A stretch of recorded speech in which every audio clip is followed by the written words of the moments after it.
राज्य गुप्तचर विभागातील वरिष्ठ अधिकारी तसेच पोलीस प्रशासनाकडून गुरुवारी सोलापूर विमानतळाची पाहणी करण्यात आली।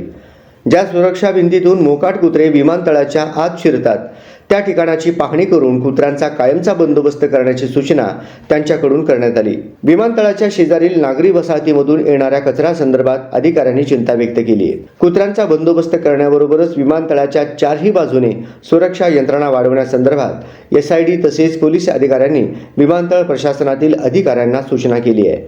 त्यासोबत शेजारील नागरी वसाहतीमधला कचरा विमानतळाच्या आत येत असल्यामुळे या परिसरात पक्ष्यांचाही वावर वाढल्याची बातमी प्रसार माध्यमांनी गुरुवारी प्रसिद्ध केली होती। या बातमीची दखल घेत राज्य गुप्तचर विभागातील अधिकाऱ्यांनी गुरुवारी सकाळीच विमानतळाकडे धाव घेतली। विमानतळालगत नई जिंदगी हत्तुरे वस्ती या भागात मांस विक्रीची दुकाने आहेत। दुकानातील शिल्लक तुकड्यांवर रात्री भटकी कुत्री तुटून पडतात। दिवसा अन्नाच्या शोधात विमानतळाच्या तुटलेल्या भिंतीमधून आत येतात।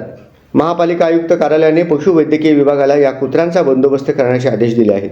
मांस विक्रेत्यांनी आपला कचरा घंटागाडीत टाकावा असे आदेश दिले आहेत।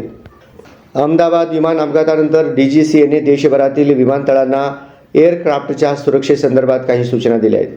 या सूचनांचे पालन करण्यासाठी शुक्रवारी 27 जून रोजी सकाळी 10 वाजता विमानतळावर बैठक होणार आहे। यात जिल्हाधिकारी कार्यालयातील वरिष्ठ अधिकारी, मनपा, अग्निशमन यंत्रणा, पोलीस प्रशासन तसेच विमानतळ प्रशासनातील अधिकाऱ्यांचा समावेश राहणार आहे। विमानतळावर उतरणाऱ्या तसेच टेक ऑफ घेणाऱ्या विमानांची सुरक्षा वाढवण्यासंदर्भात चर्चा करण्यात येणार आहे। एखादी आपत्कालीन घटना घडल्यानंतर प्रत्येक विभागाची काय जबाबदारी असायला हवी यावरही चर्चा करण्यात येणार आहे। या संदर्भात सोमवारी विमानतळावर मॉक ड्रिल देखील होणार आहे। विमानतळावर फिरणाऱ्या मोकाट कुत्र्यांचा बंदोबस्त करण्यासाठी शुक्रवारच्या बैठकीत आवश्यक उपाययोजनांवर चर्चा होणार आहे, अशी माहिती विमानतळ प्रशासनाकडून देण्यात आली आहे।